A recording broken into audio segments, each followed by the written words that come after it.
Hello everyone and welcome to this video. Now today is going to be a pretty special video actually. I'm joined by my good friend Ollie Saunders. How are you doing, Ollie? I'm very good, Ross. Bit sweaty at the minute, but how are you in this Yeah, heat? no, I'm doing really well. So, reason why we're doing this video is because me and Ollie both today were at listening party events for Paul McCartney's new album, The Boys of Dungeon Lane. Ollie, you were at, was it Newcastle you went to? I was indeed. Yes, You and were in I was Edinburgh, at weren't you? Yes, and I was at a stall in Edinburgh. I think he was doing these at a handful of I was going to say UK stores, but it was around the world, wasn't it? I think today he had quite a few No, on. it's UK only today. The rest of the world's all. It's pretty much Thursday everywhere else. Oh really? Oh wow. America's Okay, got well this is nothing till quite. Fridays, Oh so wow, I thought everyone was today, but okay, well we've got an exclusive scoop here then. there we go. Yeah, no, absolutely. So yeah, so we were both at these listening party events for McCartney's new album, and we thought that we would just come on and do a very quick kind of first impressions basically off the album, considering we have only heard it the once. hmm And we'll probably do a more detailed video maybe on Friday or maybe shortly after the album has come out once we've had time to digest it a bit more. But yeah, I take it at your event, Ollie, you got a wee goodie bag as well. I did indeed, You Ross. did excellent. I did. I mean, I'll just quickly show. I mean, it's a bit, I'd assume we got the same stuff in it, didn't we? You got a little sticker, Hang on. Sticker postcard. somewhere. Yes. Yeah, Postcard. yeah, Sticker. very good, Postcard. very good. And then a little poster as well. Let me just get Indeed. it Little out here. poster. Hang on. We're very well prepared here, as Quite a you can nice see. poster, actually. Yeah, It is actually. I think I'll get that framed, to be yeah, honest. yeah. No, My really goodie nice. bag And had it's another thing in as well, Ross. It had that in what's it as well. Can you believe that? That was oh, in my goodie bag. I am a bit jealous of that. You had mentioned that you'd seen that at the record shop and you were gonna and you regretted not picking it up last time. So Hmm. one of the only McCartney singles I don't have, so I'm a bit jealous of that one. But Well, yeah. Anyway, we're not here to talk about Chaos and Jenny Ray. We're here to talk about the boys of Dungeon Lane. So I think firstly, I think I'll just kick off with a question to yourself. I mean, what did you think of it? it's quite hard to judge something off one listen. And I've got to admit, it's the first time I've ever done this, like at a record shop, a first listen like this. And I don't think I would do it again, to be honest, because I just felt, with me personally, I'd rather sit on my own in a room with headphones on and take it in properly rather than the shop with. It was far too bassy in this shop, and bloody people going around looking at records and stuff, which were getting in the way and making a lot of noise. But anyway, first impression of the album though was really good. I was impressed, to be honest.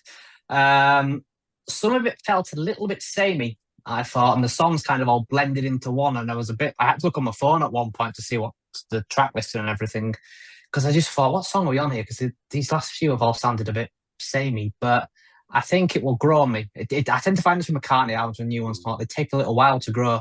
So, what did you think? I thought it was a really good album. Again, like you, I Yeah. thought it was quite a lot of. I actually, funnily enough, thought there was actually a fair bit. Yeah, I kind of do agree. It feels a bit samey, but then there's also when you actually do break it down, there is a lot of hmm variety going on. There are There quite a is, few yeah.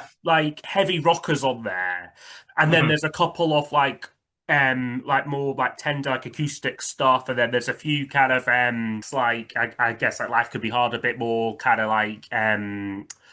sort of bouncy kind of pop stuff sort of thing. So hmm I feel like he's covering quite a lot of ground on it. But I do get what you're saying, kind of the middle bit of the Yeah, it album. was There's the a middle bit, couple of yeah. tracks in the middle that I couldn't quite, again, I've only listened to it only heard it the once, so can't hmm really pick out I can't really remember a couple of those ones. I guess just on your kind of from your first listen, yeah, were any particular tracks that kind of stood out to you on it? Um, Probably, I've got the track listing here 'cause I can't remember all the names. Mountaintop was probably the one that stood out the most. I really enjoyed that one, which was the psychedelic sounding Mm. one. We heard a little bit of that one last week in the video, I was going to but say, yeah, that one I kind of knew a little bit what to expect with Mountaintop. yeah, Certainly the and introduction, but then it I know goes. it goes off in a kind of crazy direction in like the second half, doesn't it? Yeah, and I noticed as well. I've only found this out yet. Was it yesterday or the day before when he put it on his Instagram story? There's a spoken word bit at the end from his wife Nancy, and I was stood in the record store listening to this spoken word bit, and I thought to myself, do you know what? I think this is the first time I've ever actually heard Nancy speak. All right, yeah. I don't think I'd ever heard a speaking voice before that. But anyway, um, other standouts. Trying to think which one. Trying to remember them all now. Salesman's Saint. I can remember that one quite a bit because it had like wartime kind of Hmm. music kind of Yeah. vibe around it, which I liked. The closing track as well, Mama Gets By. I was talking to a fella afterwards, and he compared that to the backseat of my car.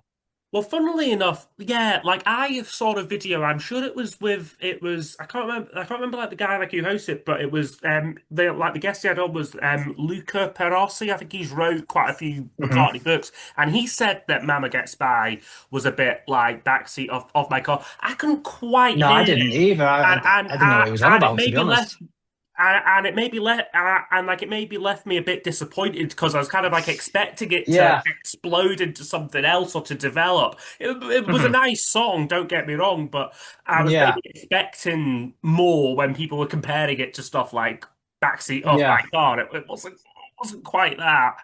Yeah. What were your highlights, So my song wise? highlights were the opening track, As You Lie There. I've got I a have little. words to say on that.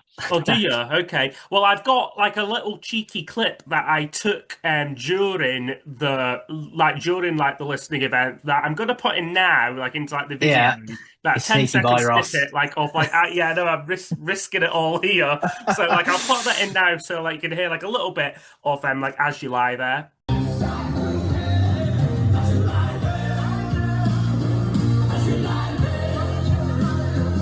So yeah, like from that clip, I mean, for me, I really love this song. It kind of starts off very quiet, acoustic, reminds me, and then he does a kind of spoken word bit, which really reminds me a bit of Jarvis Cocker from Pulp. Really reminds me Mhm. of something like Jarvis like would do, and then the song just evolves and develops and becomes a great rocker. I really like that song. I was like, wow, this is one of his best songs like in years. Like I was thinking, like with like that, and like vocally, he's all over the place. Like vocals reminded me a bit of Monk Berry Moon Delight. Like that kind Mm. of screamy kind of vocal, like he does, like on it. Mhm. So that was a definite highlight for me. I mean, I guess, like you said, like you want to say something about that. We'll stick with that. Mhm. Like that song for now. Like, what did you make of it? I liked it. I felt it went on a bit too long, but what didn't help, for whatever reason, when the fella put it on in the shop, it cut off halfway through. So there was Oh, then like a 2 minute pause where I tried to make it work again. And oh, then he put it back at the start, and then he somehow then put it back to where it cut off at. So it kind of ruined a little bit that once. mm, mm. But yeah, I did enjoy. So for that, maybe it isn't as long as I felt like it was because of what happened in the shop. I mean, But I think it is the longest track like on the album. I think it is. It is one of the I've got only it ones like that is over 4 minutes. 4:45 according to this here. Yeah, it's nearly Yeah, 5 minutes. But yeah. So yeah, it it's the is first a time bit he's of done a a mini spoken word epic. as well, isn't it? Yeah, it's the first time he's ever done a spoken word as well, I think. I'm right in saying. I can't think of another song where he's done that. Talk More Talk from Press to Oh, Play, but I yeah. don't know if that's even him speaking because it seems like it's kind of random people's Yeah, voices. It's a possibly. different style anyway, that's more kind of Mhm. samples and that. This is a lot more deliberate and it's kind of, Yeah. him kind of speaking it. Yeah, I thought it was a unique song. Again, quite a complex track that I think would warrant repeated listens. Certainly, Mhm. I think a song like that will, yeah, really grow like and like develop like on me. Yeah, So I like that one definitely. quite a bit. Other ones I picked out, I mean, like I was taking notes during it. I know that you like just You're more professional freestyle with than me. this. Yeah. So I got yeah, like Lost Horizon, second track, bluesy kind of rocker this one. It didn't really grab me too much on first listen, like Lost Horizon. Mhm. Um I didn't it's a mind song that that one. Quite liked it. you quite like that one, yeah, Mm. yeah. Again, it might grow me like a little bit. Apparently, it was a song he'd wrote. I think it was Driving Rain kind of era. He'd wrote Mhm. it, and it was just sort of found like on like a sort of like a demo tape by like one of like his engineers found it, and Paul didn't Mhm. remember the song, but thought it was obviously like, good enough like for like this album. So that one, Mm. again, might grow me, but I thought it was a good song, like generally. Mhm. I quite like Ripples in a Pond as well. I know he said Yes, I that like one that one is. as well. I Yeah. thought that was really good. I've got noted it. Remind me a bit of The World Tonight from Flaming Pie.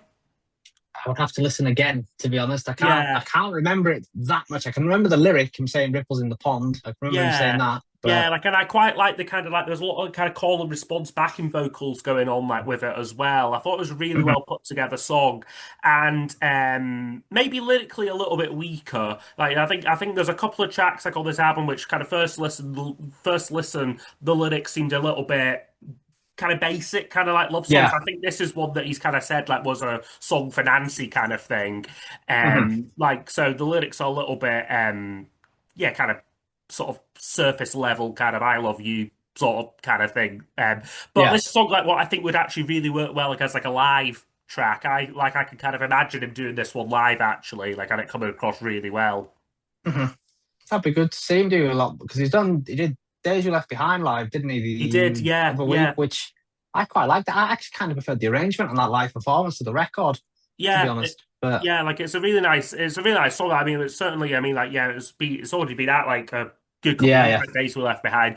Um, but I think that kind of vocal style really suits him now, Mhm. and he's kind of Mm. it certainly for me feels a lot more successful than a track like say Early Days, which is a kind of Yeah. similar theme. But I think on that song, I think on Early Days he doesn't quite know how to use his old man voice, but on this song Yeah. here, it feels like He's he's learned kind to of do it. exactly like he knows like what he's doing with it now. Yeah. I guess just continuing that through the album, yeah, Mountaintop, like you say, a lot of kind of yeah, crazy psychedelic stuff going on like with like that song. And like Mhm. I again like really liked it. Maybe need to like give it like a few more listens before I can kind of fully like evaluate Mhm. it. The other track that I would just mention has been like one that I actually like really surprised me was Come Inside. I really like that song. I don't know like what you made of that one. I can't really remember that one. To Can't be, this was remember that kind one. of the No, period, the middle bit of the album where it all started to blend into one, to there, be honest. But there, yeah, I'd yeah. have to listen again. Yeah, this one really reminded me a lot of kind of T-Rex and kind of like a glam rock stomper kind of feel Mhm. like this one. Mhm. Like again, like a lot of kind of but like also quite a lot of like layered backing vocals going on like on it as well. Really well produced song. I think this Andrew Watt has done a really good job producing this album. Certainly, I'd say he's probably the most effective producer McCartney's had, certainly since Nigel Godrich, I'd say. Definitely. Yeah. Yeah, yeah, yeah. Because 100%. like the last couple of McCartney albums, they've had like the good moments on them, but they've been a little bit disjointed because they've had multiple producers kind of coming in. Mhm. So this one it does feel quite a cohesive album, I think. Yeah, definitely. Um, just you skipped a song I wanted to talk about there, Down South, Okay, yeah, yeah, which yeah. I've firstly, obviously, I need to familiarize myself with the album more, but first listen, I think that's the weakest track All right, be- okay. because I just with the lyrics, it felt very Ringo when he's Mm, singing the "We Before We Could before we Twist and learn to Shout," twist and and shout, yeah. I think he referenced "We Can Work It Out" as well at one point, and Oh, I must have missed that one. Yeah, it it was was the quite twist and early shout on. one. It was quite Yeah, obvious. Yeah, yeah, and yeah. I just thought, oh, come on, Paul, you can do better than this. I Mm, expect Ringo to be doing this quality of song, but it might grow on me as time goes on. But yeah. it also felt quite. I was expecting more of these like nostalgic songs from pre-Beatle days, but there wasn't that many of them, to be No, honest. exactly. Like there really wasn't. Yeah, I think with kind of like when the album was kind of like announced and we got that Days Left Behind single, I think a lot of people Yeah. probably were thinking, "Oh, this is going to be a nostalgic, looking back, Hmm. quiet, reflective album," and Yeah. it's very much not. I think certainly Days Left Behind probably was quite a like I think it was a good choice for a single because I think it is a single worthy song and like it is like a Yeah. nice song, but it kind of like it probably took people like down like the wrong track a little bit like with what they would maybe expect like Hmm. from like the album because it is like there's tracks in here where he's still experimenting and like innovating and trying out new things which you wouldn't have like expected necessarily like even from like the name of the album and all the kind of early promo stuff that was going on with it. Yeah. No, definitely. Yeah, It's yeah, so I thought it was like a good balance actually between the kind of like I'm glad it wasn't all just like look at like the good old days kind of song and yeah. They got boring if it like had kind just been of that. Exactly, that you would have got bored. But when he does that, I thought it was quite effective. Like I quite like Down South, and then the other one, like which is in that kind of similar vein, is of course like Home to Us, like his Ringo duet, which I know has been a single, and I really like Home to and like Home to Us. I don't know, like you feel like you're gonna say something, yeah. I am going to say something on this one. So when I first listened to it, I liked it a lot. I still like it, but I can feel myself every listen liking this song a little bit less and less. Mm, And you know when I think it's Chrissy Hynde does the backing vocals, it's that bit. I hate that bit. It just screams dad rock in the I worst possible way. It's like, what? that is Why is the this here? Yeah, that's the one Yeah, bit of the song that I don't really like. I mean, like I think it's a really good song. It reminds it me is a quite good a bit song. of. Yeah, It's got a kind of Brit poppy, a bit like Oasis, kind of like I mean, like Oasis, like She's Electric, Underneath the Sky kind yeah, of feel to it, and it's really definitely. got a kind of good sort of peppy kind of upbeat sort of feel to it. And as Mhm. backing vocals, they work when they're backing vocals, Yeah, but when it's when they do that lead lines, and there's two yeah. lead It's lines, it's it just weird. doesn't It's work for no. It's me. like, what? Why are they doing this? Why doesn't Paul sing it or Ringo sing it? What's the point? What they don't add anything to it. It Yeah. detracts from the song, really, if anything. But Yeah, yeah, exactly. Yeah, and then I think just going through. I mean, like the two weaker tracks for me, I think were We Two and Never Know. They're ones that I don't remember. Like I've got noted here mid-tempo numbers. I said, but We Two reminds me of a track from Driving Rain. I do, which is Mhm. not really high No, praise. it's not. Yeah, and then Never Know. What did I say? I said, yeah, it's a playful track, but didn't immediately grab me. Mhm. I've noted Mellotron and like some backwards guitar work on it, and some good Yeah, samples as well. So that one might be, it like sounds a bit more interesting just based on those notes I took. And then just yeah, kind of like coming sort of like round to like the end, like sort of like the latter half like of the album. Life Can Be Hard, I thought was a really really good song. yeah. That was a good one. Yeah, like again, we'd heard the kind of start of that on the McCartney 3-2-1 sort of like Mhm. documentary. But this song is kind of like fully developed, and the melody is doing so much kind of crazy stuff and like that. And it feels like it's got a kind of 1940s feel to it, but it doesn't feel like sort of pastiche or doesn't feel kind of too cheesy, you know. I really liked Life Can Be Hard. Yeah. I Hmm. like the next one as well, First Star of the Night. I think that's the one where it starts off as a demo and then the Yeah. actual proper version comes in. I quite like that. But I really again, like that one as well, actually. I yeah, thought that it was a simple, I've got no idea, simple arrangement that I think suits the track. And just generally the production, it feels very kind of airy and floaty, I kind of noted as well. Again, that's one that yeah, like I'm surprised that I liked that one as much as I did, because usually you say, oh, acoustic ballad, love song for Nancy kind of thing. Oh, okay, I don't really need to hear another one of those. But this one I actually thought was really good, and yeah. like sort of like produced really well. And then yeah, just like the last couple of tracks, yeah, the Salesman Sane. Again, we heard a wee snippet of that from when he was on the Rest Is History Hmm. podcast, a song about like his parents. Again, a song I thought that were like again sort of harking back to the kind of like the wartime kind of feel, like Hmm. 1940s sort of style on it. Yeah, I like the Um, arrangement on that one. yeah, yeah, I thought that was a really good one. And then yeah, like we were saying earlier, like Mama Gets By. I like it, but it feels like maybe a little bit disappointing, like as like a closer, I felt. Yeah, I it was weird that one when it first came on. Well, I think it was maybe because of the name of the song. I was expecting it to sound Early Wings. I know I mentioned Backseat of My Car and Mm, that fella earlier on, mm, but I was expecting. I don't know why. Maybe because the name I was expecting Mama's Little Girl or something in that yeah. vein. But and then when I first heard it, I was like, but as the song went on, even on that first listen, I could feel us liking it more and more. So I think Mm, that will be one of the standouts once I listen again properly. you But reckon? Yeah. yeah, yeah, Okay. I Yeah, thought it was quite good. that's one Closer, that to be honest, that one. that's one that I came away maybe a bit disappointed in, actually. I was kind of thinking, oh, I was maybe expecting a bit more, but like you say, we're probably going in with maybe too Mm. high expectations or hearing comparisons that, don't quite, like maybe that we just can't quite hear yet, potentially. Yeah, Um, yeah, so I think just to yeah, like I mean, just to wrap up, I mean, I am looking forward to listening to the full album, like on Friday. definitely. Of course, yeah. I think it was a very strong album. I think on first impressions, probably like certainly for me, stronger than McCartney 3. That's an album that really hasn't stayed with me too much, I would really. say stronger than Egypt Station as well. And you'd say It stronger than doesn't. Each Station, yes. There's not really. There's not foot use or any like. I wouldn't say really there was anything on this album from first listen that came across killer. Yeah, That might exactly. change as time goes on, but I feel like because he's took his time with this one as well, he's put that time to good use, and he, Mhm. for the most part, made good songs. Down south, maybe in the weaker one, but it might grow me that one. This is just first listen, so yeah, who knows? I might regret saying that in 2 months' time. Yeah, exactly. Yeah, like this weekend, just like very much, yeah, like first impressions. But like I thought it was a really, really, really great album, and Yeah, yeah, yeah, can't wait to hear it. Like, and yeah. Phil, Only letdowns the artwork. yeah, That's the the only. artwork is bad. Well, I mean, like not bad. I mean, no, it is a bit No, bad. it's Yeah, bad. well, It's bad. certainly, yeah.